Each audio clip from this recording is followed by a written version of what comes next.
Sophie, quelle est ta perception ou ta définition de la conscience, tout court, ou de la conscience au quotidien? Alors, merci pour cette petite introduction tout en facilité. Alors, ma définition de la conscience, dans le langage courant, dans la vie courante, avoir conscience, c'est être finalement au courant de l'information qui est présente. C'est-à-dire que, par opposition, l'inconscience, c'est ne pas connaître, ne pas savoir reconnaître les informations qui sont à notre disposition, qui sont déjà là, mais dont, ou par manque de perception, ou par manque de clarté, de discernement, on n'en reconnaît pas le caractère important pour soi ou important pour l'ensemble de ce qu'on vit. Donc à ce moment-là, avoir conscience, être en conscience, ce serait tout simplement pouvoir avoir accès à cette information qui est encore une fois toujours présente, qui ne disparaît jamais, d'une façon ou volontaire ou spontanée, et du coup en disposer pour moduler son expérience. Voilà. Alors ça, c'est la définition pour moi de la vie courante. Après, la définition, on va dire absolue, c'est évidemment à la fois plus simple et plus difficile à faire passer, puisque c'est la réalité qui perçoit l'expérience. Et comme c'est totalement ineffable, c'est par définition indescriptible, ce qui fait que c'est pas si simple en fait à partager. C'est intéressant ça. Et de quelle manière est-ce qu'on peut en dire plus par rapport à ça? Ce n'est pas simple, c'est difficile à décrire. Et comment on y accède? Ce qui est difficile, en fait, c'est que ce qu'on ne sait pas faire, nous, humains, c'est avoir conscience de la conscience. En fait, ce qu'on oublie de faire, c'est ça. Donc, notre conscience perçoit les mouvements, les sensations, les stimulations, les expériences directes, qu'elles soient sensorielles, intellectuelles, émotionnelles, même peut-être énergétiques pour certains. Notre conscience perçoit tous ces mouvements-là. Mais pour l'immense majorité, voire la quasi-intégralité de notre espèce, notre conscience ne perçoit pas sa propre conscience. En tout cas, pas de façon continue et pleine.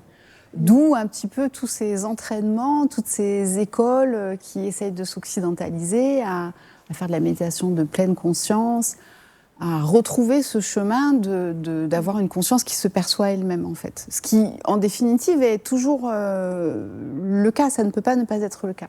Simplement, on n'est pas forcément au courant que c'est comme ça que ça se passe. Et ce n'est pas forcément notre réalité. Alors, c'est un peu comme tout le reste. C'est-à-dire qu'il y a des sons qui existent et qu'on ne perçoit pas. C'est pas quelque chose qui remet en question la réalité. C'est simplement que si on s'entraîne l'oreille, on va avoir une gamme plus large de perceptions. Et c'est vrai absolument pour tout. Voilà. Alors, s'agissant de la conscience, c'est aussi un peu comme ça que ça se passe. Mais encore une fois, c'est relativement difficile à partager quand on n'en a pas fait une certaine expérience, même modeste ou même transitoire. Parce qu'il n'y a rien de semblable, en fait, dans notre vie courante. Donc, ça s'expérimente. Ouais.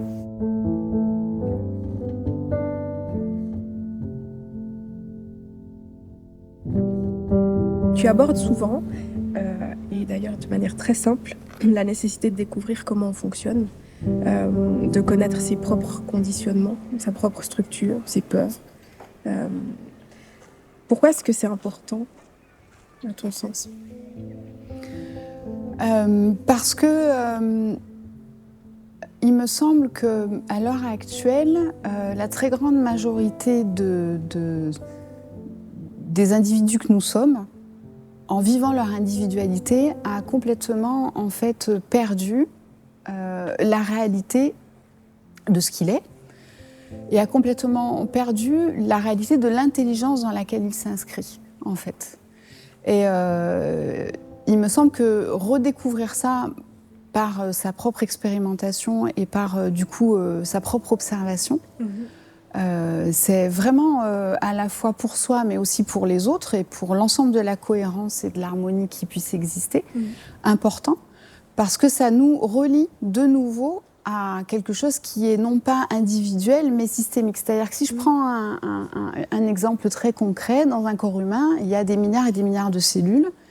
Et si chacune d'entre elles se dit qu'elle est individuelle parce qu'elle a des caractéristiques qui sont un peu différentes de la cellule voisine, c'est à la fois une réalité, et en même temps, si elle en oublie qu'elle ne peut fonctionner en harmonie que dans un système qui englobe le tout, on va avoir quelque chose qui va se déséquilibrer, qui éventuellement va amener une pathologie. Par exemple, une cellule qui a oublié qu'au bout d'un moment, il faut entrer ce qu'on appelle un apoptose, c'est-à-dire arrêter de se reproduire, et qui se reproduit à outrance, ça fait un cancer. Donc un cancer, ça ne respecte pas vraiment le soutien de la vie. Hein. On est un peu comme ça. Il me semble que dans notre humanité, on en est un peu à ce stade-là, c'est-à-dire qu'on a complètement oublié qu'on forme le corps de l'espèce humaine, qu'on est à la fois tous différents parce qu'on a des fonctionnalités qui sont différentes, que parfois elles peuvent même être opposées, parce que dans un corps humain, il faut de l'anabolisme, mais aussi du catabolisme, il faut de la vie, mais aussi des fins, il faut des choses qui ne sont pas toujours... on peut avoir vraiment un regard sur un mouvement qui pourrait sembler paradoxal et opposé, et qui pourtant se complète et qui soutient la vie. Et nous, dans notre espèce, on a un peu complètement même oublié ça. C'est-à-dire qu'on est particulièrement en ce moment en train d'émettre et de courir après la règle de la généralité. Qui dirait quelle est la bonne et la mauvaise façon, qui dirait qui a raison, qui a tort, qui dirait ce qui est bon et ce qui est mauvais, et pour s'apercevoir qu'évidemment ça ne marche pas, puisque on est vraiment intelligent qu'ensemble. On ne peut pas être qu'ensemble et que dans le respect de notre spécificité. Et on ne peut pas l'être tout seul, et on ne peut pas l'être, et on peut encore moins l'être chacun se croyant tout seul, mais voulant que tout le monde soit pareil que soi. C'est absolument impossible, ça ne respecte absolument pas le fonctionnement intelligent de la vie. Donc du coup, c'est antinomique. Donc du coup, se redécouvrir, voir les points communs, mais aussi les distinctions, connaître ces mécaniques, ça permet de se relier d'une façon qui soit concrète, en fait, à cette réalité d'appartenance à quelque chose de toujours un peu plus grand, un peu plus multiple que soi. Et en même temps de le moduler, et donc de pouvoir asseoir sa propre expérience, en fait. Et du coup, d'une certaine manière, la conscience dans la relation à soi est comme une prémisse de la conscience dans la relation à l'autre. Est-ce que d'une certaine manière, on peut travailler cette conscience intérieure à travers la conscience qu'on a dans ce rapport et dans cet échange à l'autre? Oui, parce que sans aller très loin et sans forcément développer 1000 théories et exemples bien connus des jeux de miroir des uns avec les autres, en fait, l'expérience directe de chacun, c'est que ce qu'il comprend pour soi, il l'octroie à l'autre. Oui. La tolérance qu'il a pour soi, il l'a pour l'autre. Ce qu'il accepte chez lui, il l'accepte chez l'autre. L'intelligence qu'il se reconnaît, il la voit chez l'autre. C'est juste cette évidence que si on vit dans un monde noir et blanc, on ne reconnaîtra pas la couleur, même si l'autre en porte. Par contre, si on vit dans son propre monde de couleurs, on va reconnaître tous les chatoiements qu'il y a autour de nous. Donc c'est cette simple réalité, en fait, que finalement, on ne peut rendre la réalité des dimensions de l'autre qu'en fonction et à la mesure de ce qu'on connaît des siennes. On n'invente pas ce qu'on ne connaît pas chez soi. Ce qui a l'air simple, en théorie, mais ce qui n'est pas forcément appliqué dans le monde dans lequel on vit aujourd'hui. Ce qui n'est pas forcément su, ce qui n'est pas forcément conscientisé dans le monde dans lequel on vit. Ce qui est toujours le cas, parce que finalement, on regarde, qu'on ne le sache ou pas, on regarde toujours le monde avec la clarté de regard qu'on a pour soi-même. Ou la non-clarté de regard qu'on a pour soi-même. Mais évidemment, c'est ce que j'aime bien appeler l'angle mort. On a plein d'endroits où on n'est pas au courant que notre regard est encore obstrué. C'est une ignorance. Et qu'est-ce qui concrètement résulte de l'injection de cette conscience dans notre réalité, au quotidien, dans notre manière de percevoir cette réalité, dans tu sais, dans ces filtres? Bah, pareil, je dirais que c'est un peu comme tout. C'est l'aspiration qu'on en a. C'est la place qu'on lui fait. Quand on veut apprendre une discipline, l'envie de l'apprentissage, les heures consacrées, l'exploration qu'on en fait, l'expérimentation qu'on y consent, va nous amener à une certaine expertise. La conscience, c'est pareil, c'est-à-dire que la conscience, en fait, elle ne peut pas ne pas être. Donc, par contre, ce qu'on peut, c'est se raconter qu'elle n'est pas là. Donc, on va pouvoir être, on va dire, imbibé de sa présence exactement de la même façon, quoi. C'est-à-dire avec la multiplicité de notre intérêt, avec le respect de nos élans, avec nos expérimentations. Puis elles peuvent être très diverses. Moi, j'en ai fait qui étaient super, j'en ai fait qui étaient franchement moins super. Et c'est pas grave parce que forcément, ça nous amène à différentes facettes d'exploration de nous-mêmes. Et puis on le sait tous, quoi. La prise de conscience, la conscience, la révélation ne se fait pas que dans le confort et dans le plaisir. Donc voilà, tout y contribue. Mais comme tous les apprentissages, je veux dire, pour avoir fait beaucoup d'études, c'était pas du tout que confortable et c'était pas du tout que plaisant. Et puis j'ai pas aimé toutes les écoles et ni toutes les disciplines, mais c'est la disponibilité en fait qu'on va octroyer qui fait que la conscience se révèle ou pas. Toutes ces expériences et apprentissages, peu importe les plans et les domaines, penses-tu qu'il soit possible de se libérer d'une sorte d'identification ou de considération extérieure, tu sais, incessante, cette identification à ce que nous croyons être ou représenter par X thérapies proposées dans notre société? En fait, mon expérience, c'est que c'est la conséquence directe. C'est pas que... Mon expérience, c'est que c'est un petit peu comme tout dans ce domaine-là, c'est-à-dire que si c'est l'objectif, en fait, on va renforcer plutôt une certaine personnification, puisqu'on va devenir peut-être la personne qui cherche quelque chose ou qui a des objectifs, justement. Hein, donc, on va s'identifier à ça.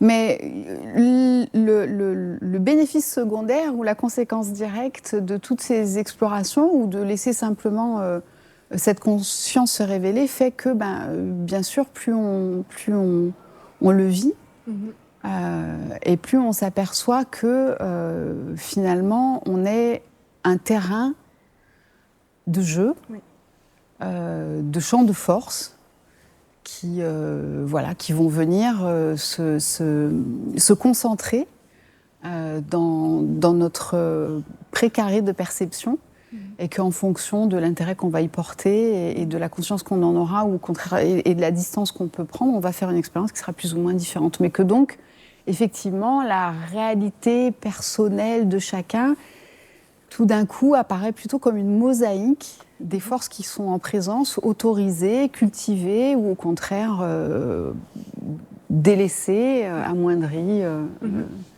et desquelles on se détourne. Voilà. Donc ça devient de plus en plus difficile de dire qu'une personne est une personne au sens individuel auquel on lui prête habituellement. Les personnes qui ont besoin d'être accompagnées dans ce processus de libération, d'observation ou d'expérimentation, si on peut dire, dans cette voie intérieure de plus de conscience, on voit aujourd'hui fleurir de nombreux accompagnants, maîtres, thérapeutes, pour tout un tas de raisons et voies différentes. Et par là même, des gens qui donnent leur pouvoir à l'extérieur. Donc en fait, moi, j'aurais vraiment pas de conseils à donner particuliers parce que depuis mon point de regard et mon expérience, la vie est tellement bien faite que même ce qui pourrait sembler être peut-être une voie de garage, une erreur d'aiguillage, un petit raté, va apporter exactement à la personne ce qui lui est nécessaire. Donc parfois, ça m'est arrivé, besoin d'un thérapeute qui soit inconfortable pour pas dire qu'il soit bon ou mauvais. On a besoin de quelqu'un qui bouscule, ou au contraire, on a besoin de quelqu'un qui nous fait faire un peu du surplace et qui rassure. Et c'est exactement par ce biais-là qu'on va trouver ce qui est important pour nous. Il y a mille et une façons en fait de se rencontrer. Les voies de la thérapie en sont une, on vient de l'évoquer en aparté, mais les voies du sport en sont une autre. Le cinéma, la comédie peut en être aussi une façon de le faire. J'ai beaucoup pratiqué la médecine, je me suis énormément connue à travers ces interactions et ces tranches de vie d'une intensité fabuleuse. Simplement, peut-être ce que ça dénote, et en ce sens, pour moi, c'est très intéressant, c'est que c'est de l'émergence vraiment du désir profond que chacun commence à ressentir, de renouer avec sa réalité, la réalité de ce qu'il est, la connaissance de ce qu'il est, et qui donc va avoir tendance à essayer de se tourner vers des personnes dont ce sera directement le métier, pour avoir un accès qui soit peut-être le plus simple ou le plus facile imaginé possible. Plutôt que de passer par des chemins de vie qui seront peut-être un peu plus sinueux. Voilà. Pour moi, ça dénote ce désir-là. Et c'est une très bonne nouvelle parce que la reconnexion à cette réalité ne peut que nous emmener tous, en fait, et du coup, nous permettre tous d'avoir des accès qui soient plus véritables, en fait, avec ce qu'on souhaite vivre et ce qu'on souhaite être, au lieu de s'égarer parfois. Il n'y a pas de recette magique. Aucune ou toutes, en fait. Et vraiment, avec peut-être l'œil qui change un petit peu sa façon de percevoir les décors et les tableaux qu'on peut lui proposer. Je dirais qu'il y a tellement de possibilités que ça n'oublie jamais personne, en fait, et qu'il n'y a pas de circonstances dans lesquelles une personne ne va pas rencontrer d'une façon ou d'une autre ce qui peut lui être nécessaire pour arriver vers lui-même comme il souhaite arriver vers lui-même, quoi. La seule chose, encore une fois, qui peut se produire, c'est qu'on ne le voit pas, c'est qu'on ne le sache pas, c'est qu'on se méprenne sur le fait que c'est l'objectif et l'intention de toute chose et de tout événement. Dans le changement de paradigme actuel, qu'est-ce qui te vient à l'esprit? De quelle manière est-ce qu'on peut porter plus d'attention sur ce travail sur soi et non plus à l'extérieur, pour pas un but plus large? Mais je vais revenir à quelque chose de très pragmatique, c'est que c'est toujours la même chose, c'est que s'étudier, s'observer, se changer soi-même ou se faire évoluer soi-même, s'élargir soi-même, se rencontrer soi-même, c'est accessible. Le faire pour l'autre, ça ne l'est pas. De quelle manière? Par où on commence? Peut-être qu'on commence par le constater, en fait, déjà, que c'est cette possibilité-là qui est la plus accessible. Et du coup, peut-être qu'on commence par prendre cette forme-là de décision, en fait, au lieu de s'éparpiller, parce qu'il faut voir l'énergie que l'on dépense à considérer que si la taille de la montagne ne nous convient pas, il va falloir la rapetisser. C'est-à-dire que vraiment, l'énergie dépensée à essayer d'influer sur quelque chose qui est de toute façon hors de notre portée est colossale. Donc, c'est marrant parce que tout est comme ça. C'est-à-dire que c'est à la fois revenir dans cette modestie de changer ce qui est accessible et en même temps dans cette grandeur. On peut changer totalement et c'est intimement lié. On peut changer, on peut se révolutionner de l'intérieur d'une façon inimaginable. Inimaginable. Est-ce que ça t'est arrivé? Je ne fais que ça. Dans toutes les expériences que tu as pu vivre, qu'est-ce qui a été le plus éprouvant à ce jour pour toi? Dans l'expérience, dans la transformation?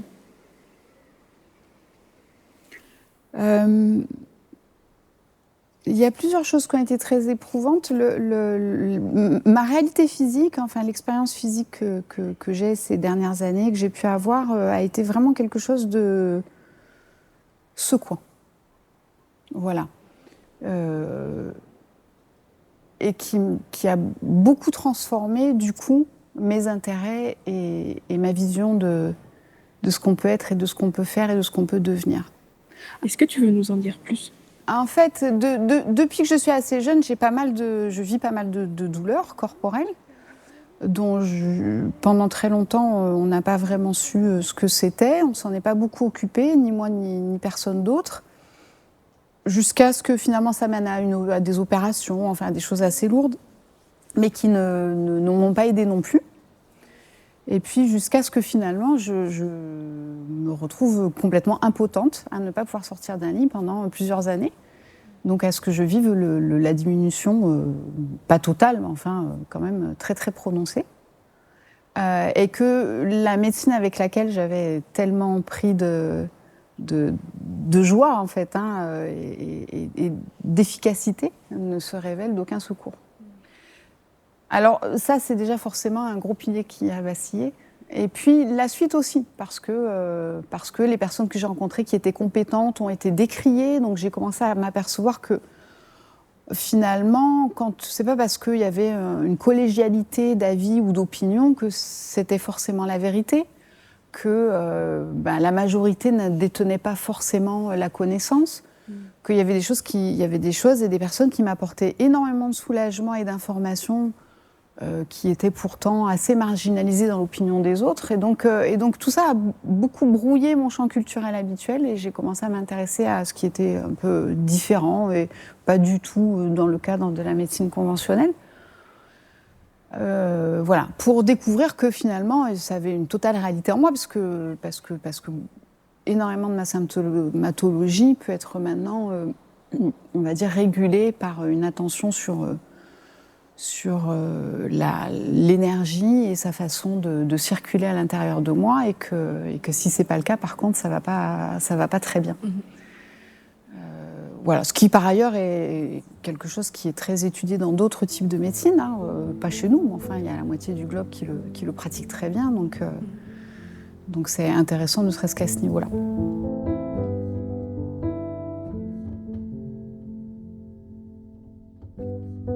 Avant déjà, dans ma pratique, de façon régulière, j'avais quand même, je sentais comme une insuffisance en fait de regard.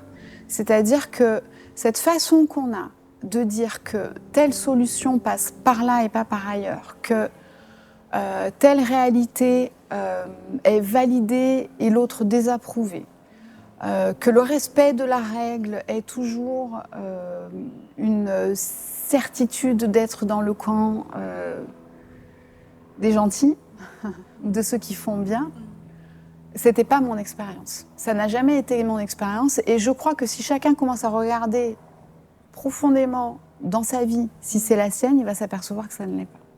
Voilà. Alors avec des rebondissements, et notamment un qui a été pour moi, qui a précédé peut-être de très peu mon alitement, qui a été que quand il y a eu le tremblement de terre à Haïti, comme mon équipe était basée juste à côté, on a pu, dans tout un tas de circonstances particulières, embarquer sur un avion de ligne pour se poser, même pas 24 heures après que le tremblement de terre se soit passé, et arriver donc dans le chaos qu'on peut imaginer. Et puis on avait, comme toujours dans la médecine de catastrophe, des règles très strictes qui étaient de faire évidemment un choix sur les personnes qu'on allait ramener avec nous. Et dans les choix, il y avait qu'effectivement, il fallait qu'il y ait que les chances de survie soient avérées. On ne ramenait pas les personnes qui n'étaient pas, dont les chances de survie étaient trop compromises. Et puis, si on emmenait des enfants, on n'emmenait pas les parents parce qu'on n'avait pas la place. Donc, il fallait que les parents soient d'accord pour qu'on emmène les enfants. Alors évidemment, on s'est un peu répartis et puis on est allé faire ce qu'on appelle du tri. Et dans les personnes blessées à trier, il y avait de nombreux enfants. Et il y avait une petite fille qui avait plusieurs fractures, qu'il fallait vraiment emmener. Il était évident que dans les jours à venir, ça allait pas bien se passer pour elle si elle venait pas avec nous. Et moi, j'avais à cœur de respecter les règles, pas forcément pour des bonnes raisons, parce que j'ai jamais été quelqu'un qui respectait les règles finalement parce que je trouvais que c'était bien, et je m'en suis toujours plutôt affranchie quand je trouvais que c'était légitime de le faire. Mais plus parce que j'avais un petit problème égotique, c'est que j'avais embarqué avec une équipe masculine. C'était un contexte difficile et je ne voulais pas être la personne qui se laisse séduire par son bon cœur et qui oublie que finalement, derrière ça, il y a une perte de chance parce qu'on n'aurait pas pu emmener d'autres blessés en prenant des places. Voilà. Donc, j'ai beaucoup insisté auprès du papa qui a accompagné cette petite fille et il n'a jamais voulu que je l'emmène sans lui. J'ai pas pu l'embarquer avec les autres blessés. Et quand je suis arrivée à bord de l'avion, donc j'étais avec plusieurs collègues et tout le monde s'était réparti un peu aux quatre coins d'un certain territoire. Chacun avait ramené les blessés qui étaient importants de ramener, dont des enfants. Et tous mes collègues masculins avaient emmené les parents.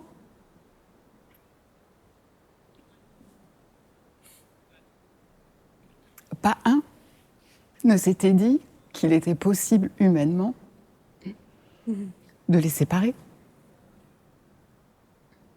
Et moi, j'avais bien respecté la règle.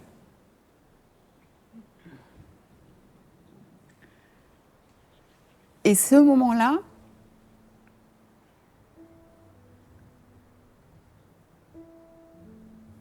a vraiment fait une bascule dans ce que j'avais encore de croyances en la légitimité d'autre chose que soi, que là.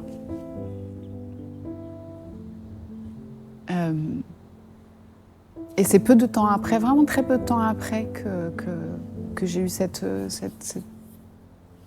succession d'années de maladie. Et que du coup, finalement, me tournant vers d'autres choses, j'ai pu voir à quel point c'était vrai, en fait, tout simplement. À quel point c'était vrai.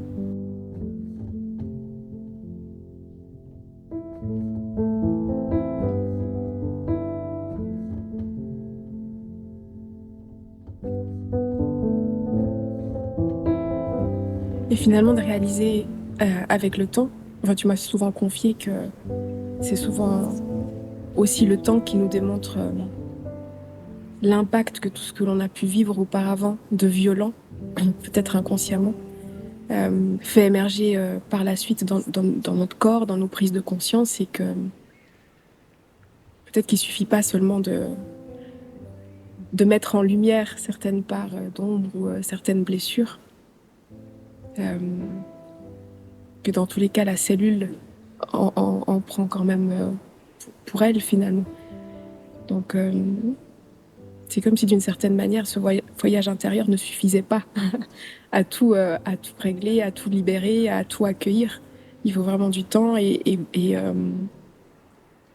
beaucoup de conscience, beaucoup d'amour d'une certaine manière pour arriver à cette paix et à ce que le corps lâche et libère à son rythme finalement tout ce qu'on a pu emmagasiner.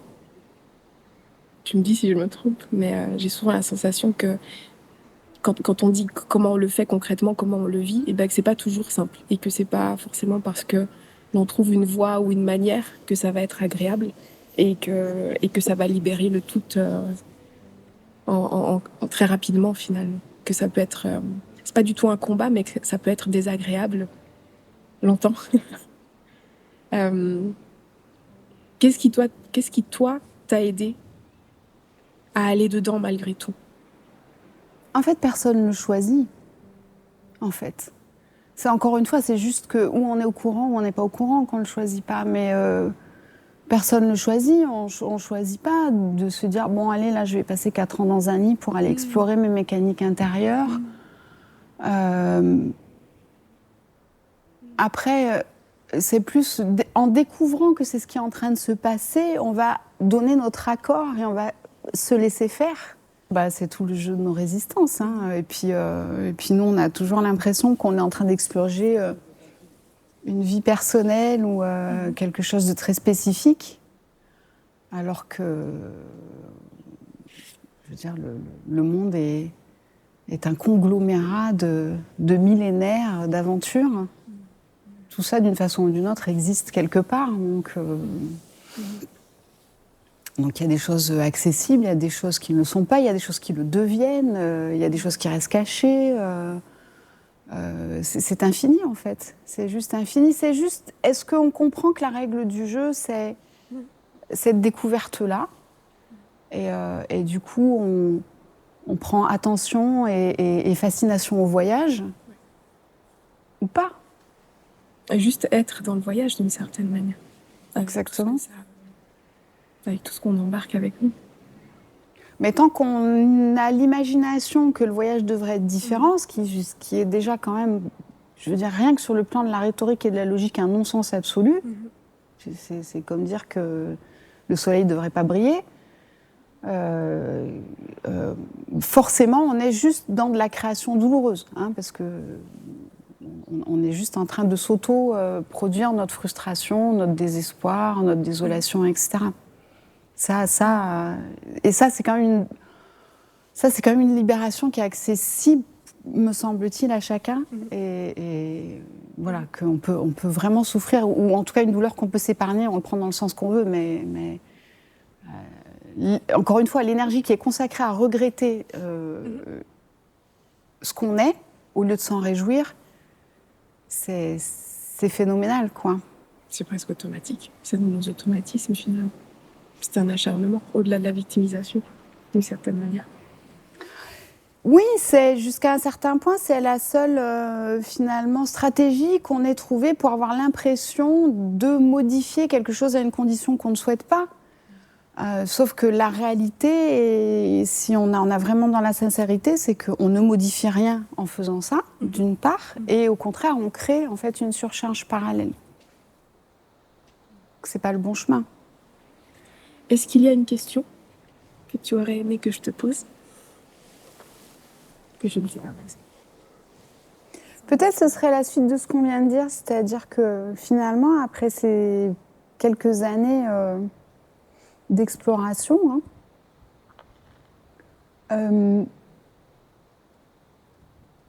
j'ai envie de dire à quel point ce changement-là, il est simple, en fait. J'ai envie de dire à quel point il est accessible. Et à quel point il dépend de cette connaissance qu'on a un petit peu de soi-même et du constat qu'on peut faire du fait que tout à chacun, tout le temps, on peut percevoir la vie par deux canaux différents. Ou on la réfléchit avec sa tête, ou on la ressent avec son cœur. Et ça, c'est absolument vrai pour tout le monde.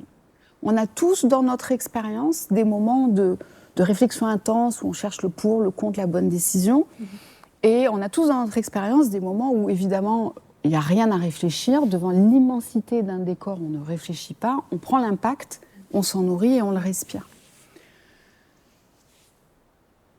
Ce que j'ai envie de dire, c'est que c'est pas circonstanciel, c'est-à-dire que c'est pas ça marche par ici devant un beau paysage et ça marche par là devant une situation complexe. Ça, c'est une association qu'on a faite. On va avoir besoin des mots pour retranscrire la beauté d'un paysage, donc on fera aussi appel à notre tête.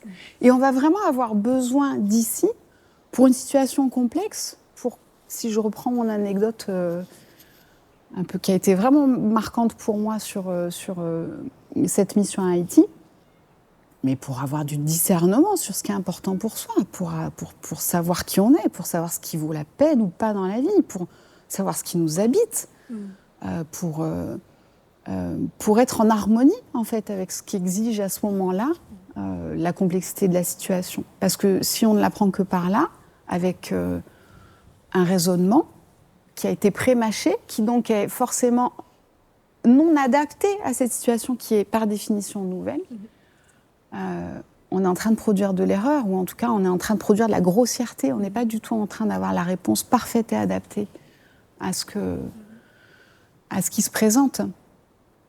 Et ça, c'est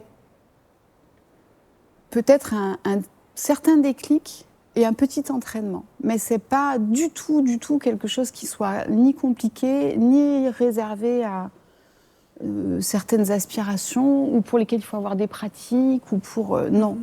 C'est juste regarder un peu comment ça marche chez soi, ces deux endroits, quand est-ce qu'on les sollicite, les goûts que ça a, et ne pas les oublier l'un l'autre. Voilà, à des moments où on aurait tendance à le faire. Ça tient de l'observation consciente. Beaucoup, ouais. Ça tient beaucoup de l'observation. Et de la répétition de cette observation, comme ouais. intègre dans notre quotidien. Oui, et du fait d'éprouver en soi le goût que ça a. Je veux dire, quand vous avez raté votre cœur à un moment aussi tragique que celui que j'ai raconté, ça ne s'oublie pas. Et plus jamais, il y a un espèce de serment, plus jamais vous n'oublierez votre cœur dans des circonstances, quelles qu'elles soient. C'est un espèce d'engagement envers soi-même. Mais la tragédie n'est pas une nécessité, en fait. Et ce goût-là, on peut le repérer dans son quotidien. À chaque instant, on sait très bien que quand on fait preuve d'intégrité, qu'on dit qui on est et qu'on le fait avec bienveillance, ça a toujours beaucoup plus un goût de plénitude et d'achèvement que quand on fait les choses à contre-cœur, ce qui porte d'ailleurs très bien son nom, ou par dépit, ou par sacrifice, ou par résignation. Ça n'a pas du tout le même goût. Et ce goût-là, il faut le repérer parce que c'est ça le goût de l'intelligence de la vie. Hein. La vie, elle nous incite à ça, parce que c'est là qu'on est en harmonie avec elle. Elle sait produire ça à chaque instant. Ouais. Donc si on résume, la vie est juste, peu importe ce qu'elle nous fait vivre, c'est vraiment l'injection de conscience ou le regard que l'on porte à l'intérieur qui va en faire quelque chose. Peu importe qu'est-ce qu'elle en fait. C'est l'expérience, c'est le fait d'être dedans, c'est le goût. Merci Sophie. Merci Vanessa.